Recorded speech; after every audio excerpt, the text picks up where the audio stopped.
Ah ouais.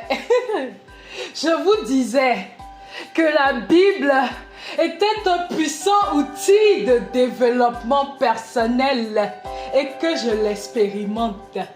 Laissez-moi vous partager une bonne nouvelle, une petite portion, mais grande dans ses révélations. Ah! Je suis la prunelle des yeux de mon Dieu. Mais que dis-je? Nous sommes la prunelle des yeux de notre Dieu.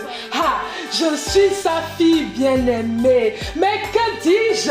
Nous sommes ses enfants bien-aimés. Il l'a lui-même consigné dans la Bible pour que je m'en rappelle au quotidien. Alors, prends ta Bible, va dans Somme chapitre 2. Dans le verset 7, il dit: tu es mon fils, ma fille, je t'ai engendré aujourd'hui. Ah oui, Dieu est mon Père à moi, comme il est le vôtre à vous aussi. Et en plus de cela, c'est un Père très protecteur. Ah oui, j'ai un Père céleste, omniprésent, protecteur, qui me regarde et qui veille sur moi. Mais que dis-je?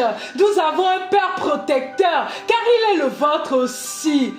Et vous savez, il a surtout dit: ma fille, mes enfants, dormez tranquille.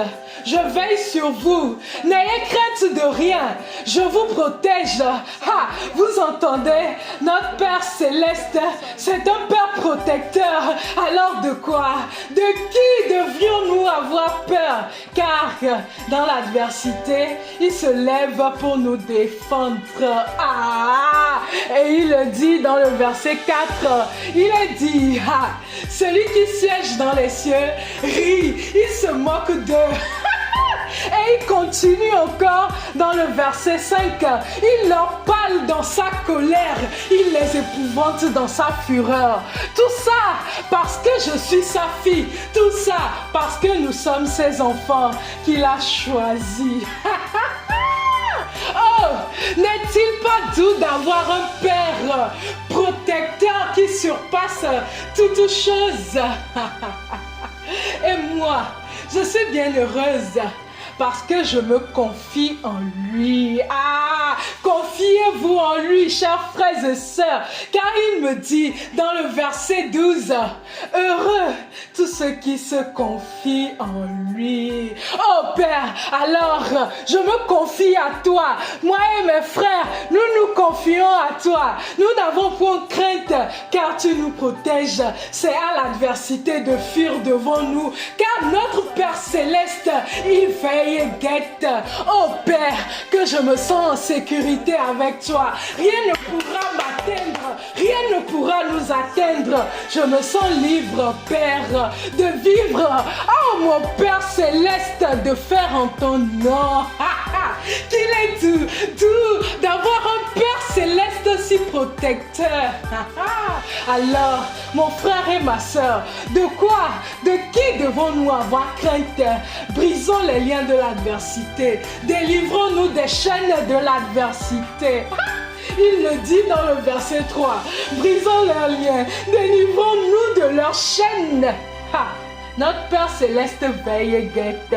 Aucune adversité n'est à sa hauteur. Il se rit d'eux et élève sa fureur contre eux. D'ailleurs, dans son verset 1, il ne comprend même pas pourquoi il y a autant de tumulte. Pourquoi tant de peur qui n'ont aucun fondement? Dans le verset 2, il dit: pourquoi ces vaines pensées parmi les peuples? Car moi, votre Père, lui, notre Père céleste, veille et guette.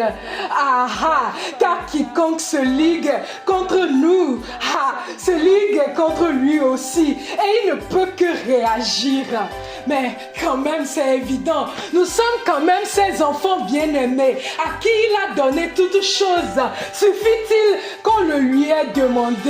Et ça, il le dit dans le verset 8. Demande-moi et je te donnerai les nations pour héritage, les extrémités de la terre pour possession. Alors, demandons-lui et recevons également l'autorité pour briser les liens de l'adversité, pour délivrer les chaînes de l'adversité dans les extrémités de cette terre pour possession. Comme il le dit dans le verset 9, tu les briseras avec une verge de fer, tu les briseras comme le vase d'un potier. Alors à l'adversité plutôt d'avoir crainte, de se tenir tranquille, de revenir dans les rangs. Parce que mon Père Céleste ne sait même pas pourquoi l'adversité se soulève contre moi, contre nous. Parce que dans son verset 2, il s'indigne. Pourquoi les rois de la terre se soulèvent-ils et les princes avec eux contre l'Éternel et son oint? Et dans le verset 11, il leur rappelle leur devoir. Servez l'Éternel avec crainte et réjouissez-vous avec tremblement. Alors, adversité, sache que c'est encore possible, car notre Dieu, dans sa bonté, donne une chance à tout le monde. Rappelez-vous qu'il a envoyé son Fils unique, Jésus-Christ, mourir sur la croix pour nos péchés. Ceux de tout le monde sans exception, même les plus sombres. Alors, il n'est jamais trop tard pour se repentir et revenir auprès de lui. Sinon, est-ce que vous connaissez Dimekpe, le bateau?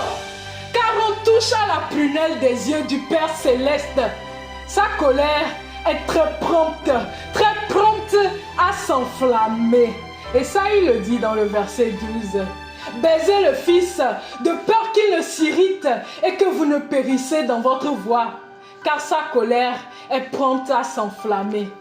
Et vous savez, mes frères, mes sœurs, la bonne nouvelle, c'est que ce sont nous, les prunelles de ses yeux, ses enfants.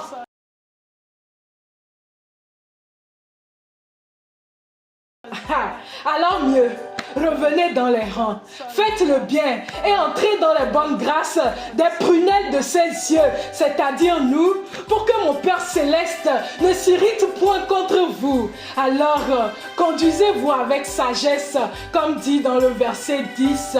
Et maintenant, roi, conduisez-vous avec sagesse, juge de la terre, recevez instruction du Père Céleste qui est dans les cieux et qui aime la prunelle de ses yeux. Papa, merci.